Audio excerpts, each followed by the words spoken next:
Անցած ամսի 28-ին ծանոթ սագրի համաձայն պետք է ներկայանա Արմավիրի քննչական բաժանում։ Առավոտյան արթնացել եմ, տեսել եմ առավոտյան 10:30 պետք է ներկայանայի, տեսա ժամը 11-ն է, ծանոթ սագրի հեռախոսահամար նայեցի, զանգեցի, ասեցի քննած եմ մնացել, էլի կարող եմ հիմա այցելել։ Ասեց ժամը 4-ին հարմար է, ասեցի հա։ Ժամը 4-ին գնացի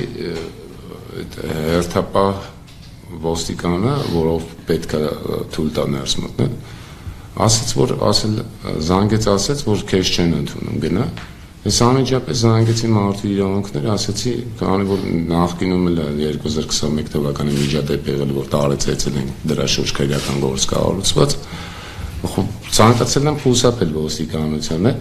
գիտակցել եմ, եթե չներկայանամ, բերման կուղարկեմ, որը ոստիկանության միջոցով է իրականացում։ Մարդու իրավունքներին անմիջապես հենց քննչականի դիմացից այդ մասին տեղեկացրել եմ զանգել։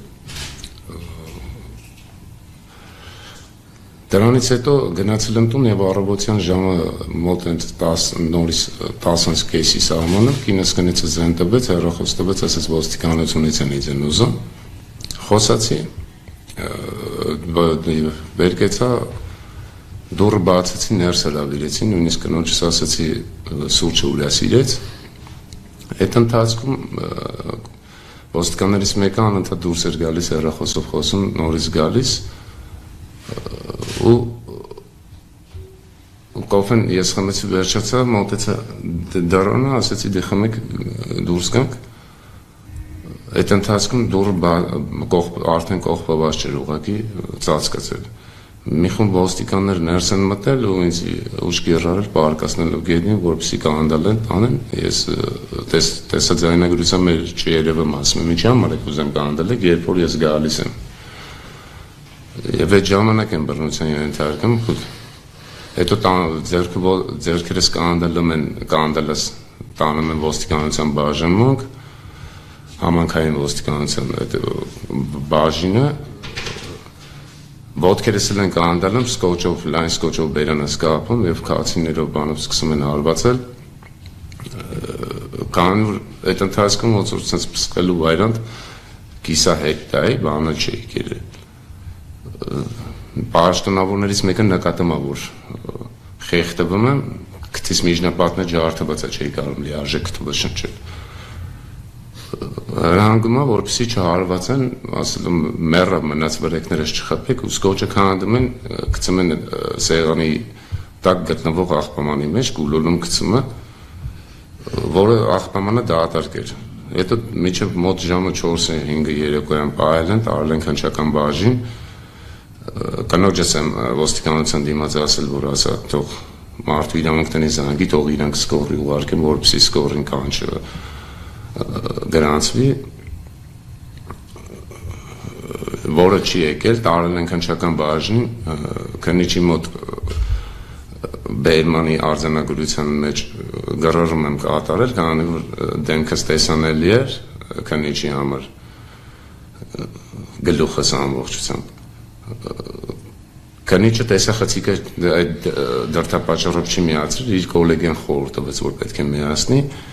իմ տրամաբանման բելի։ Ես գրառում կատարեցի, որ շտապ օգնություն կանչեք, դուրս եկավ դուրս, կարծում եմ պետի մոտ երևի, եկավ, ասես դու գնա ձեր տոնից շտապ օգնություն կանչես։ Ես դուրս եմ եկել, տաքսի եմ նստել մոտակա այգից։ Նույնիսկ տուալետ եմ ուզեցել գնա, ձեռքերս այդպես կանդալած, ասել են մեջքիս հետևից կանդալած, ասել են այդպես գնաս։ Ես գնացել եմ տուն, կինը շտապ օգնություն կանչել, եկել են սրսկել, բան գնացել, կնոջս թելադրել եմ ամբողջությամբ գրել տեղի ունեցածի վերաբերյալ, որը մարդու իրավունքների ցուցումով նաև նկարել եմ WhatsApp-ով ուղարկել, որպեսզի ավելի շուտ հասնի, որտեղ նշել եմ կոնկրետ, որպեսզի չկարողանան ասեն ապացույցների այդ բազմիցս նայել են նման դեպքեր, որ չեն կարողանում ապացուցել, ես նշել եմ նույնիսկ շկոչնել իմ մազրս վրա, քանի որ գլխովս պատտել էին։ Այս ինչ հարկում, այս ինչ սենյակում աղբամանի մեջ գցած անմիջապես, եթե ներքին կարգով հրանք չլինի դա վերացնեն 100%-ով մեջն է, քանի որ աղբամանը ամբողջությամբ դատարկ էր, որ ուղղակի ամփոփություն է եղել իր կողմից, որ չեն կարողացել այդ հանգամանքը կոսկել։ Եվ դիմել եմ պաշտպանի Սարհ Ղարաբեկյանին։ Դուք նշեցիք, որ երբ բռնության էին ենթարկում ձեզ, ասում եք, ես միևնույն է ինքնակամ գայս եմ, ինչու եք բռնություն կիրառում։ Ինչ էին արձագանքում, որևէ հիմնավորում կար։ Ոչ, շարունակությունը կա եւ ուղղակի պահանջն է, որ թող ձերքերդ կանդալենք։ Ես էլ ասում եմ, ինչի համար կանդալեք, ես որ կամավոր գալիս եմ, թողեք գալիս եմ, ու այնտեղ այն կադր կա, որ դոշիցը sense աժդահամարտ սխման այս տպավորությունն է, որ կամ նման դեպքում նման արար գործում են, երբ որ մարդ սիրտը կանգ առել, կամ հետ դրեն, կամ ուզում են սպանեն։